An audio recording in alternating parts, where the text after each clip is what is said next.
Welcome back. We are here in the Air Comfort Solutions kitchen with Carolyn Piguet from Piguet's Prime Time. Today she's going to show us how to make a beef chimichurri steak using flank steak. Carolyn, thank you so much for being here. Y'all, I wish y'all could smell all the wonderful things. We've got fresh herbs for this one, so so excited to try this. Well, kind of what I wanted to present. I know it's the holidays, and I actually have a turkey plate, so you can serve beef on a turkey plate. It's okay, because I love the plates. But you know, we're going to have a lot of turkey around that. It's traditional. I mean, my family will have it, as yours will. But there are those meals around that, like we were just talking. Our families are coming in ahead, and you know, you need something. And flank is something that I'm kind of new to using in the capacity, but I've been real pleased with it, and so I kind of wanted to share that. Flank's a lesser cut. You know, it's a little bit more of an inexpensive cut, and where that actually comes from is kind of on the belly side of that steer. I've talked a lot about that I have my Wagyu cross cattle, and we have now harvested those, and they're going to get into the menu, and so they will have a little more intensity in the fats and marbling in those, so that'll upgrade that a tad. But I've just been real pleased with this to what it can do. The thing that's the secret on this, and we only season with kosher salt and coarse ground pepper. We don't put anything else because we don't want to do anything with the integrity of the meats. Yes, no, and you don't need anything else. No, it's simple. And that's something that we pride ourselves at Piguet's Prime Time, because we use a good quality of beef. I raise a good quality of beef, and so that's all it needs.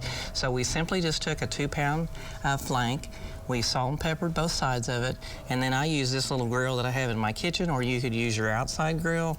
Some of you may, you know, have grills on your stovetop, but it's just a real short, just medium rare, and then just let that set for a little bit, and then just slice it on the grain, and it's very, very good. And slicing on the grain, that's key, because it'll just fall right apart. It will. It makes that, and more of the difference between cutting on a grain and cutting it a strip is you've got it more at an angle, and so therefore you go across those fibers, and it does. It makes that much more tender. And so, you know, in order to give it a little zip and just a little something else, because we're talking about this weather, how it is today, and it's cold and so on and so forth, there's nothing more, you know, I think homey to bring in some herbs.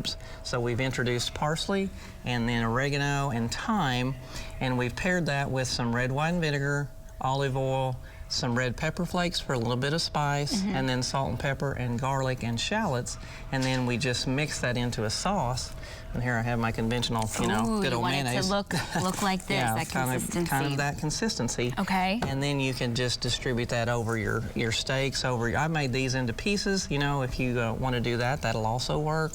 I think you could even do it as a little bit of an appetizer if you wanted to set that out for something. You know, so I think there's tons of capabilities here that we could do with this. You know, in that direction. Absolutely. And we'll just measure with your heart too when it comes to amounts of everything for the chimichurri. Right. Well, it's like 3/4 of a cup of oil, because oil is the immersion part. The acidity of the red wine vinegar, about 1/4 of a cup. Okay. The spices are all around a teaspoon or so. You know, if you like a lot of heat, then you can kick it up with the red pepper flakes. That's kind of to your discretion. And then I like garlic, and I like shallots, and so I kind of add that to that. Now this celery's strong. I mean, this parsley is strong. Flat leaf parsley has got a very strong taste, so you might want to back that off just a little bit. But you can, as any other thing, you can put your own twist into it. Absolutely, absolutely. Well, this looks delicious. Carolyn, thanks for coming today. You can check out many more recipes just like this one. Go to our website, newson6.com/recipes.